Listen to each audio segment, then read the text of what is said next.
saw the doc. How was work today? Oh, very well. Just coming back, just coming back. That's amazing. Yes. Well, a man of your status, you're doing some great work. We're just coming from your office. I saw what you're doing there. All the patients that you attend to on a daily basis. That's a lot of work. Well, I've been doing this for the last 30 years. So it's become a part and parcel of me. It's like second nature for you. You don't even think about it. Delivering babies, huh? Absolutely. Birthing people to the world. Yes. Wow. You have some amazing skills. Thank you. You. I can't do what you do, so you're. No, but what you do the best, though. Thank you very much. Yes. Thank you very much. So on a more serious note, you want to leave what you're doing here, this wonderful job of birthing babies, giving life, to human beings, to go run for a governor of a state, the state of Imo. Are you nuts? What's going on in your head? Why would you do that? Actually, you're not the first person to ask me that question. But this is the way I've answered it. Life is of phases. Right. There are many stages in life. You come to a point where you're schooling, trying to prepare for life. Right. You go to all the schooling and everything, then you get all the academic qualifications. That's one phase. Then you enter the job market. True. That's another phase. Right. Then towards the end of that phase, you begin to think, how many more years does one have in this world? Right. When do you begin to live, at least try to leave a legacy? So that when the good Lord calls you, you can look back and said, I'm leaving this behind. Wow. And I'm going happily to my Maker. Right. And that's really what it's all about. I mean, I hear everything you're saying. That's very, very. That's a great thing you're doing, because I realize, like you said, life is in phases, and for most people that have made it in life, so to say, it's all about leaving something behind. I understand people like Warren Buffett giving almost half of his wealth away to Bill Gates Foundation. Exactly. That's leaving a legacy the people will talk about for years and years, for generations to come. Exactly. Wow. So part of what you're doing, you're running for the governor of Imo State, and people say this man doesn't even know the culture, doesn't speak Igbo. Is that true? No. No. Maybe you want to say a word in Igbo for us to just shame all the they say as a negative people. Well, first of all, let me start by the very popular Igbo saying. Right. Igbo kwenu. Yeah. Igbo kwenu. Hey. Kwezonu. Hey. Is that Igbo or something else? That is Igbo. You have to be from the son of the soil to know that. Absolutely. So no. I know. No, don't listen to people. I speak perfect Igbo. Wow. Of course, I've been in the United States for about well over 40 years. Okay. So you weren't born here? No, I wasn't born here. I came to this country actually in 1971. 71? Yes, and that is right after the Nigerian Civil War. Right, that is true. Yes, which I participated in on the Biafran side. Yes, I was one of the Biafran soldiers. Yes. Wow, absolutely. That's amazing. You are a very good man. You're humanitarian, so you didn't just hear about the war and took off. No, not at all. So you're son of Biafra. That's it. Wow, absolutely. That's amazing. Yes. So in part of you running as a governor, I understand you chose the PDP as a front to run. Why PDP? The PDP is really the most organized party in Nigeria. Nothing comes close to it. And they've been the ruling party. So if you really want to make an impact, you better be with the people who are making things happen. And that's what PDP is all about in Nigeria. And that's really why I chose PDP. I see. Yes. I see. Mm-hmm. So, and again, some of the pundits and naysayers, they're saying that what kind of training does Kpaduwa have in politics? Why? So, I mean, how do you respond to that? To tell you the truth, I don't know if there's really a profession called politics. That's amazing. I never thought of it this way. Okay. But anybody can play politics. Okay. in our own chosen profession, which is the medical profession. Okay. After medical school, we take an oath. It's called the Hippocratic Oath. Okay. That oath simply says that you are, to the best of your ability, will relieve pain and suffering in humanity. That's the oath we took.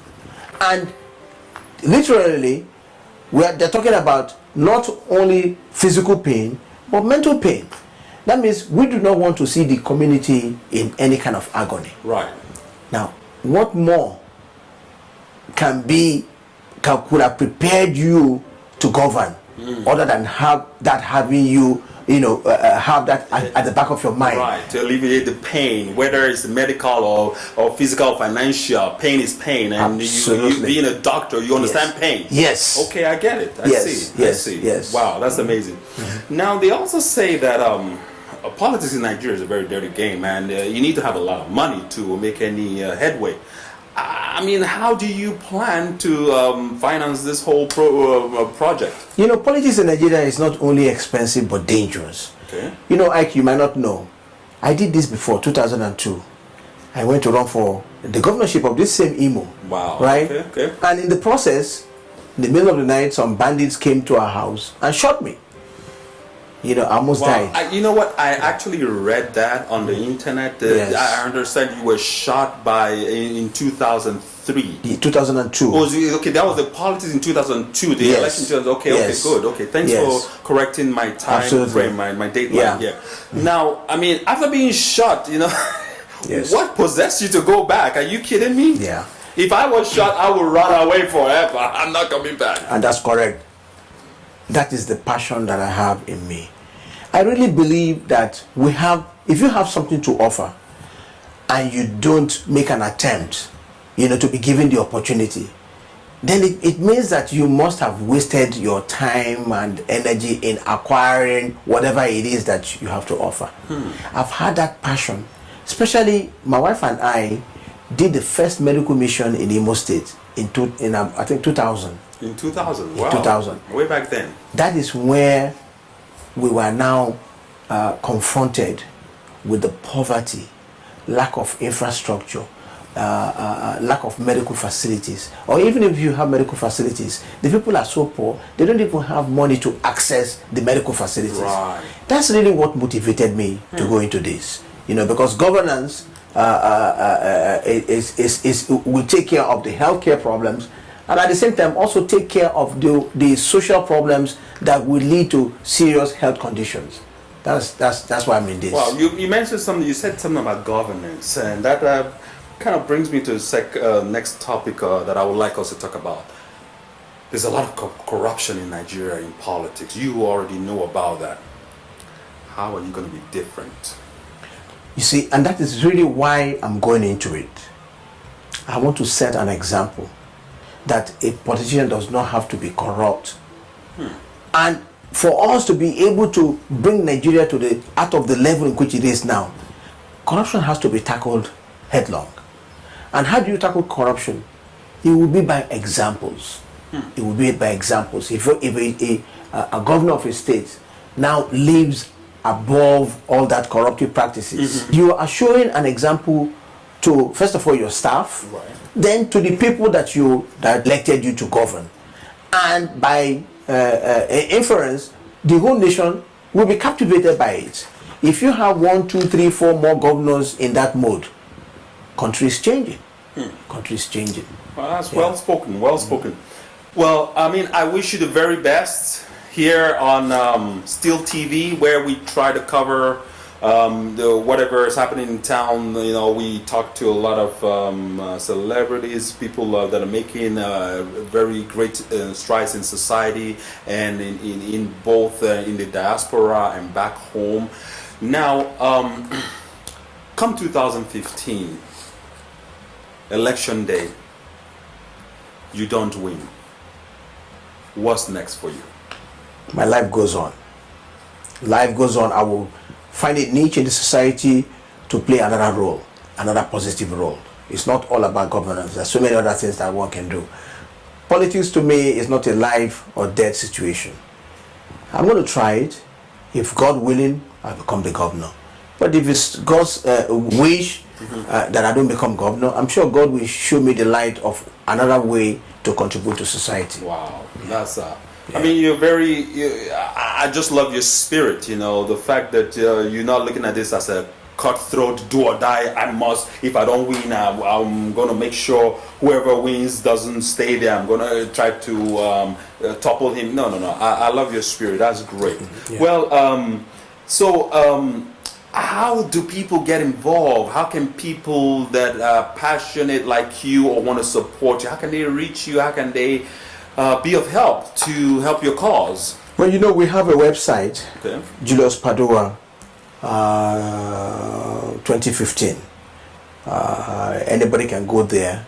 You get more information about our campaign efforts. Okay. You get information about how to donate if you want to donate any kind of funds to the campaign, which you definitely can use.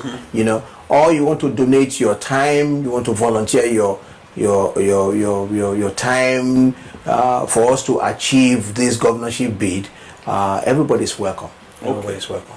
All right. So Julius Kpaduwa for Governor 2015. Yes, it's a website. It's a website. Okay, I guess Google is amazing these days. If we type that in, I'm sure we can find all the information how people can contribute. All right. Once again, this is Ike with STeeLE TV. Stay tuned. Keep watching. And we're going to bring you all the latest juicy details about this wonderful man that's running for the governor of Imo State.